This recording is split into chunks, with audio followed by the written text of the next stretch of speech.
बार की बात है, महर्षि विश्वामित्र श्री राम और लक्ष्मण को लेकर अपनी तपोभूमियों का भ्रमण करवा रहे थे।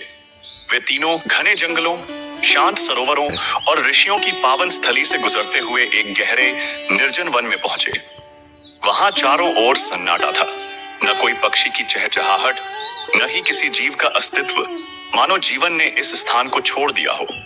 लेकिन इसी वीरान भूमि के बीचों बीच एक छोटा सा पौधा हरा भरा लहरा रहा था, जो कि तुलसी का था। श्री राम ने उसे देखकर आश्चर्य से पूछा, गुरुदेव, यह कैसा स्थान है जहां न तो कोई जल स्रोत है, न जीव जंतु और न ही जीवन की कोई चहल पहल। फिर भी यह तुलसी का पौधा यहाँ कैसे हरा भरा है? मुनि विश्वामित्र कुछ क्षण मौन रहे। उनके चेहरे पर एक गहरी गंभीरता छा गई। फिर उन्होंने धीमे स्वर में कहा, राम, यह कोई साधारण भूमि नहीं है। यह स्थान एक महान ऋषि महर्षि गौतम की तपोभूमि थी, और यह पौधा उस पवित्रता का प्रतीक है जो कभी यहाँ बसी थी। लेकिन इस स्थान की शांति को छल, वासना और अधर्म ने नष्ट कर दिया। श्री राम और लक्ष्मण मुनि के शब्दों को ध्यान से सुनने लगे। मुनि बोले, यहाँ ऋषि गौतम अपनी पत्नी अहिल्या के साथ रहते थे। अहिल्या परम रूपवती थी, देवताओं में भी जिनके सौंदर्य की चर्चा होती थी। एक दिन जब वे नदी में स्नान कर रही थीं, देवेंद्र ने उन्हें देखा। उनका मन विचलित हो गया और वे उनके प्रति आसक्त हो गए। लेकिन अहिल्या एक तपस्विनी थी और ऋषि पत्नी थी। देवेंद्र जानता था कि वह कभी स्वेच्छा से उसके पास नहीं आएंगी, इसलिए उसने छल का रास्ता अपनाया। उसे ज्ञात था कि ऋषि गौतम प्रतिदिन ब्रह्म मुहूर्त में मुर्गे की पहली बांग पर स्नान के लिए निकल जाते हैं। एक दिन देवेंद्र ने रात के तीसरे प्रहर में ही मुर्गे की आवाज की नकल की।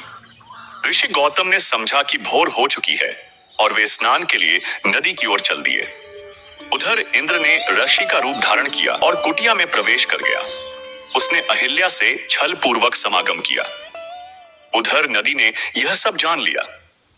जब ऋषि स्नान के लिए नदी में उतरे तो नदी ने उन्हें रोका और कहा, हे मुनिवर, यह अभी रात्रि है और आपने मुझे समय से पूर्व क्यों जगाया?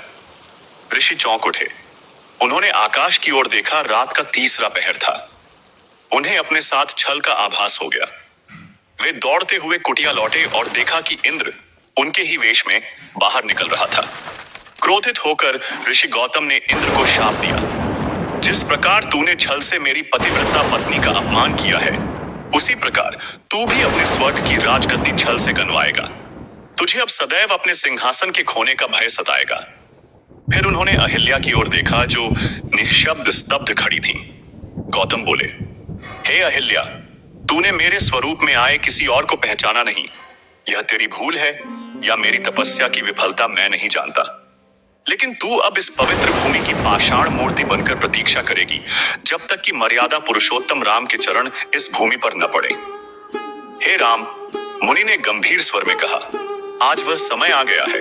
वह मूर्त रूप में तुम्हारी प्रतीक्षा कर रही है, वर्षों से, युगों से। तुम्हारे पावन स्पर्श से वह पुनः जीवन को प्राप्त करेगी। श्री राम यह सुनकर मौन हो गए। उन्होंने मन ही मन प्रण किया कि वे नारी के उस अपमान का प्रायश्चित करेंगे जो किसी और के अपराध के कारण हुआ था। श्री राम ने धीरे से आगे बढ़कर उस पत्थर को स्पर्श किया और एक अद्भुत चमत्कार घटित हुआ। पत्थर में जीवन का संचार हो गया। अहिल्या देवी मूर्त रूप से जाग उठी। उनके नेत्रों में वर्षों की प्रतीक्षा, कृतज्ञता और भक्ति थी। उन्होंने श्री राम को प्रणाम किया। श्री राम ने उन्हें आशीर्वाद दिया और तपोभूमि में फिर से जीवन लौट आया। इस कथा से सीख, नारी को अपवित्र कह देना बहुत सरल है, परंतु उसकी रक्षा करना, उसका सत्य जानना और उसके सम्मान को लौटाना ही सच्चा पुरुषार्थ है। श्री राम ने यही किया। एक पत्थर बनी नारी को फिर से जीवित कर उसका सम्मान लौटाया। अगर आपको भी लगता है कि सच्चा न्याय वही है जो नारी के सम्मान को लौटा दे, तो दोस्तों, चैनल को सब्सक्राइब करें, इस वीडियो को लाइक कीजिए, शेयर कीजिए उस हर इंसान तक जिसे ये जानना जरूरी है, और कमेंट में जय श्री राम लिखकर बताइए कि आप भी सच्चाई और धर्म